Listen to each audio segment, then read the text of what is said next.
You didn't lose your soul overnight. It was slow, subtle. It happened in the spaces you thought were harmless. In the mornings you stopped praying.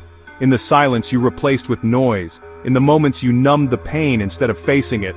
And now here you are, scrolling, comparing, wondering why you feel like a ghost in your own life.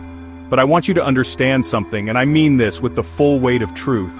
This world is perfectly engineered to extract your soul while convincing you it's your fault it's gone. They never needed to break you. They just needed to distract you long enough for you to abandon yourself. The modern man thinks spiritual death looks like crisis. It doesn't. It looks like indifference. It looks like muted awe, swallowed wonder, artificial peace. You feel it, that deep, aching silence between achievements, where you realize nothing touches you anymore. That's the wound.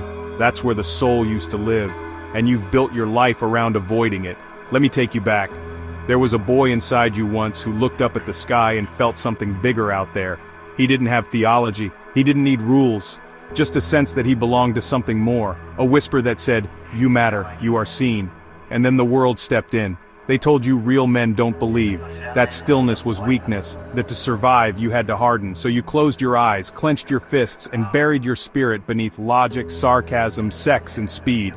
But your soul didn't die. It just got quiet, waiting, watching, hoping you'd come back.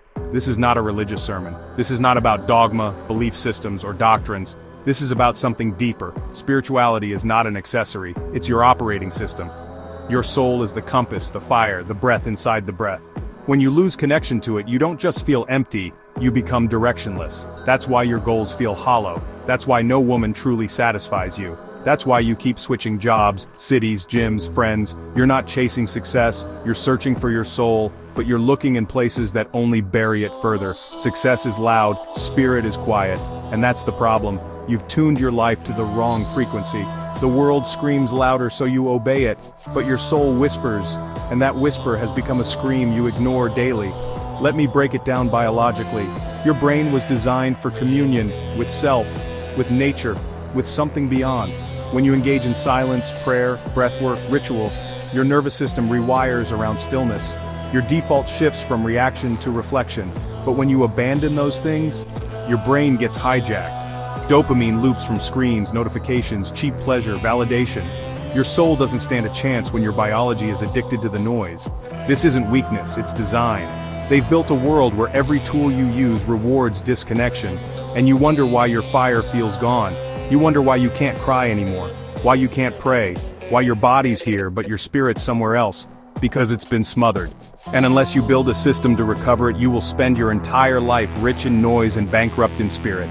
There was a man I coached once, CEO, millions in revenue, 4 homes, 2 ex-wives, 1 panic attack away from oblivion. He called me after a sleepless night where he stared at the ceiling and whispered, "I don't know who I am anymore." I told him, "That's not a crisis, that's a doorway."